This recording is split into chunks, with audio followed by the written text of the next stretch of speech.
Hola, bienvenidos a este canal. Estamos hablando ahora sobre trastornos del neurodesarrollo y otras afecciones comunes. Vamos a darle un poco de énfasis si tú estás trabajando como mamá sombra o quieres trabajar como maestra sombra. Yo soy la licenciada Tatiana Aguirre, soy especialista en autismo y en terapia ABA. Este es parte de un curso gratuito que estoy dando para maestras sombra. Sin embargo, si a ti te interesa el tema, también te puedes quedar. Si tu hijo tiene una de estas afecciones, ya sea autismo, síndrome Down, hiperactividad e inatención, entre otras, mutismo selectivo, puedes quedarte porque te va a servir muchísimo comprender cuál es el diagnóstico, las características, a qué tienes que enfocarte para apoyarlo y qué estrategias utilizar. Ahora sí, empecemos. El diagnóstico es bastante importante porque dependiendo del diagnóstico va a ser la intervención que se vaya a dar, terapéutica, educativa, el trato que se va a dar en casa y que se va a manejar. También que vamos a diseñar estrategias efectivas dependiendo de esto y un diagnóstico adecuado mejora la comunicación entre los profesionales y favorece un comportamiento integral.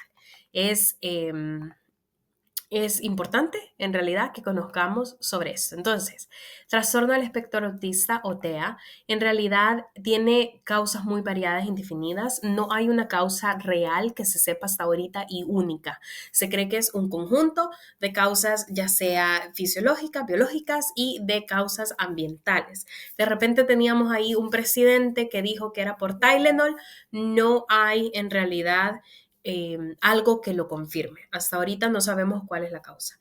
Ya no se tiene la concepción de Asperger. Antes se hablaba de Asperger y de autismo como algo separado, pero en realidad ahora vemos el autismo como un espectro.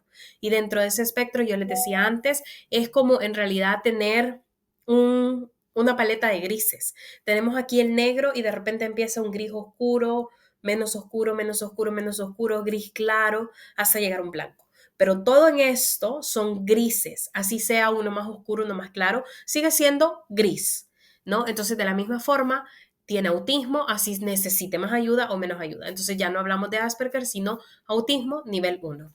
Y a esto también le ayuda para que muchas veces la gente que tenía Asperger no podía acceder a los mismos apoyos que la gente que era diagnosticada con autismo y así se quitan también esas barreras. Ahora, la maestra sombra o dentro de casa, ¿qué se debería hacer?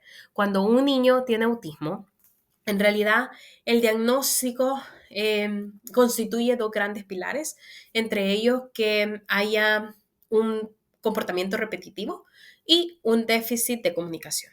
Quiero comentarles que tengo un curso pagado en donde les hablo de esto mismo, pero 40 minutos. 45, tenemos un caso, lo estudiamos a detalle, cómo las características y con cada una de ellas cómo se puede ir trabajando. Si quieren adquirirlo, les dejo en los comentarios el link para que puedan ir. Es el módulo 2. Ahora sí, como les decía, hay ayuda en la comunicación, en la interacción social. Les vamos a ayudar también en que de repente haya una reciprocidad emocional, que si la mamá le dice te amo, el niño sea capaz de por lo menos contestar, de dar una palmadita de repente. Vamos a ayudar a que entienda la comunicación no verbal. Muchas veces los niños pueden vernos con esta cara y tú puedes entender que quizás es una cara enojada, pero para ellos no. Vamos a ayudarles a que entiendan esa comunicación no verbal, a que haya una comunicación, ya sea con pictogramas, ya sea a mejorarla o a que utilicen una comunicación verbal, a modelar las relaciones, es decir, a ejemplificar. Le voy a enseñar a que salude, le voy a enseñar a que diga no, a que diga sí. De repente voy a enseñarle a que ajuste las conductas según el contexto porque estos niños pueden no entender que en la biblioteca se tiene que hablar en silencio, pero en el gimnasio se puede gritar. Entonces, ayudarle a que ajuste la conducta según el contexto. También del lado en donde tenemos que son muy inflexibles, vamos a ayudarles a que haya predictibilidad, es decir, que si va a haber un cambio en la rutina, se lo vamos a ir presentando de a poco. Le vamos a ir contando qué va a suceder para prepararlo. De eso lo podemos hacer de repente con cosas visuales.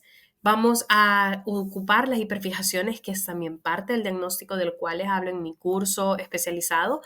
Las vamos a ocupar esas hiperfijaciones que tienen, digamos, un tema que les encanta para motivarlos. Hay acomodaciones también a si tiene una sensibilidad mucha o muy poca.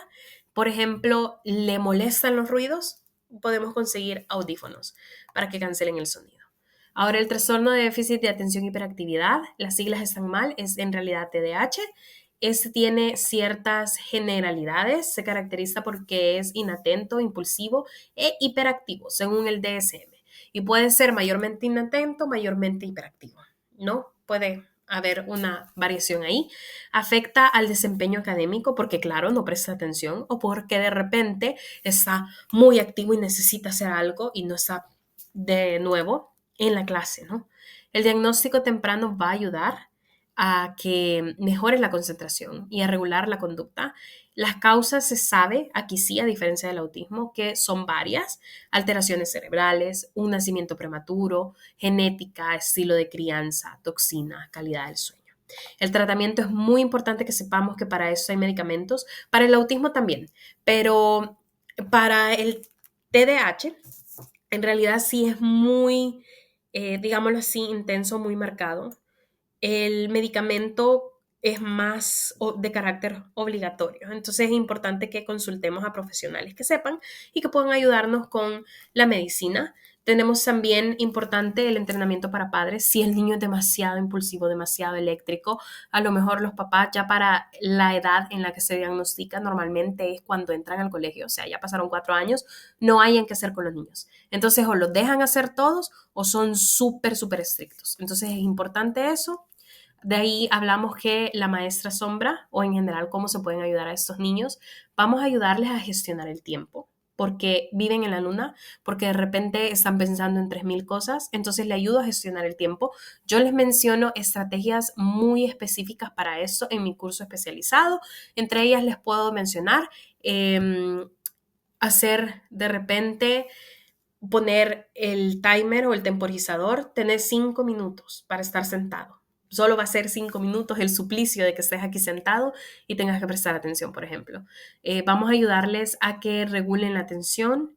Vamos a ayudarles también a dar un apoyo emocional porque se frustran mucho y de repente si se frustran tenemos la cólera y son muy impulsivos. Entonces les voy a ayudar también a que tengan cierta desarrollo en cierta inteligencia emocional. Para eso también tengo un curso que lo pueden ver en mi página.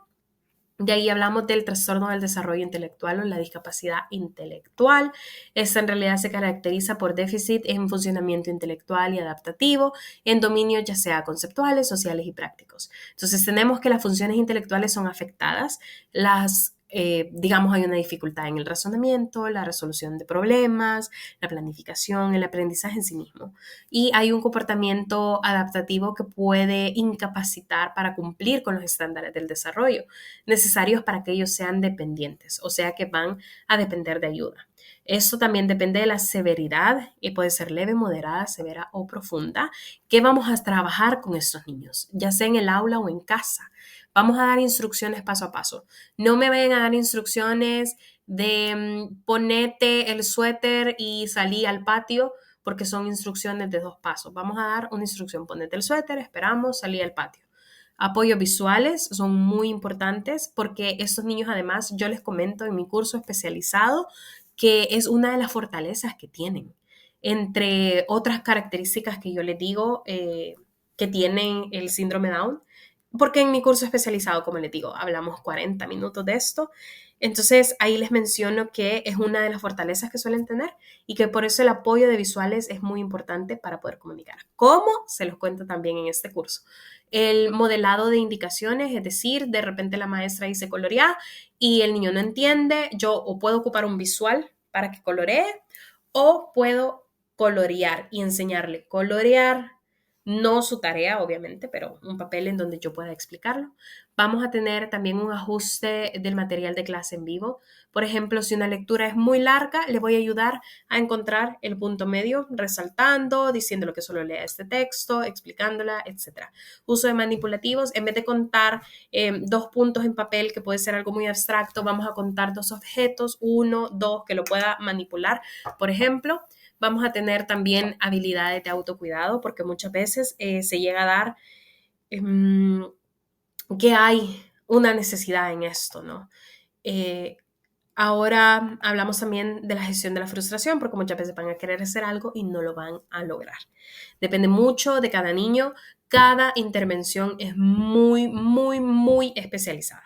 Miren, yo aquí les puedo dar un montón de ideas, un montón de técnicas para que ustedes vayan, busquen y busquen sobre apoyos visuales porque tienen un niño que está trabajando de esto, de instrucciones paso a paso. Sí, pero esto va a depender mucho del niño.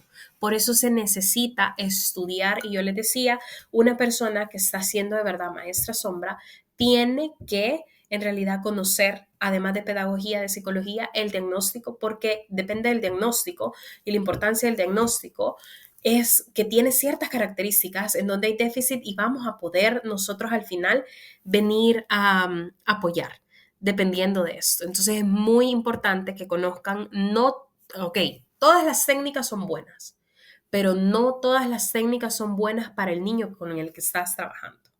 Depende mucho de él y del diagnóstico y del contexto. Entonces, por eso es muy importante que aunque yo les cuente sobre alguna técnica, si tienen dudas, consulten a un profesional porque no todas las técnicas son buenas. Yo les decía ya, la técnica de esperar a que el niño me diga abrime la botella para abrírsela y no hacer como caso al mandato en sí de abrir la botella solo con señas, pero eso depende del perfil del niño. No lo voy a hacer con cualquier niño.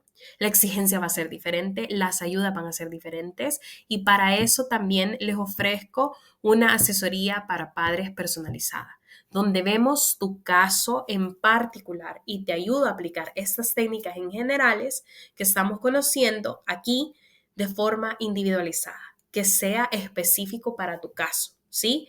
Porque ustedes pueden aprender esto, pero tienen que pensar muy bien cómo, cuándo, por qué lo van a venir a aplicar.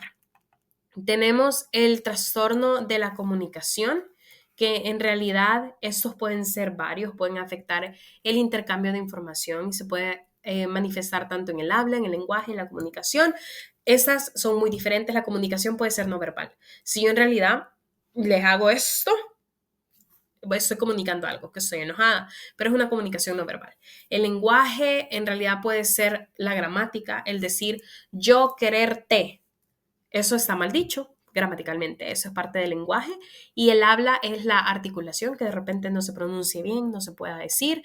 Va a depender mucho del diagnóstico de cada niño, de las habilidades, las fortalezas que tenga, lo que se va a hacer, pero dependiendo de eso, la maestra sombra o en casa se puede ayudar con apoyos visuales.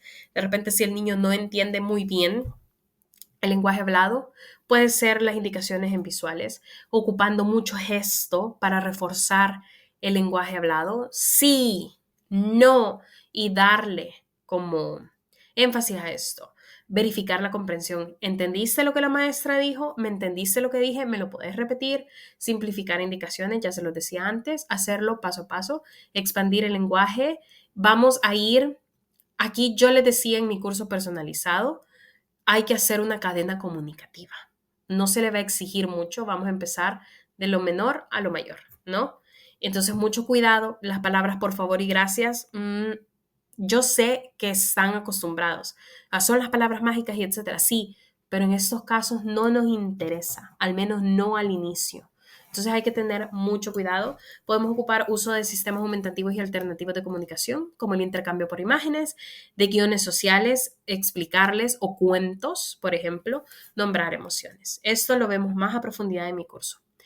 Ahora les hablo también del síndrome Down. El síndrome Down no está en el DSM, ya les hablaba antes que era el DSM, que era el CIE, ya les hablaba de comorbilidad también, pero si no se acuerdan, se los comento, el DSM es el diagnóstico psiquiátrico, el síndrome Down no es un diagnóstico psiquiátrico, entonces no se encuentra dentro del DSM, en realidad es una condición genética, esa es la causa, pero sí presenta alta comorbilidad, es decir, alta correlación, o sea que es más probable que haya un trastorno intelectual si tenemos un síndrome Down que si no tenemos un síndrome Down.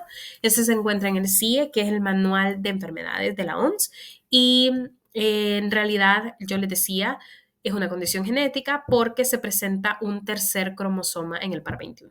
Normalmente tenemos solo dos en cada par, en el par 21 se presenta uno más y a veces tiene discapacidad intelectual, que es la manifestación funcional que lo acompaña. ¿Cómo vamos a apoyar a estos niños? Estos niños yo le digo en mi curso especializado más cosas a detalle del diagnóstico, ¿no?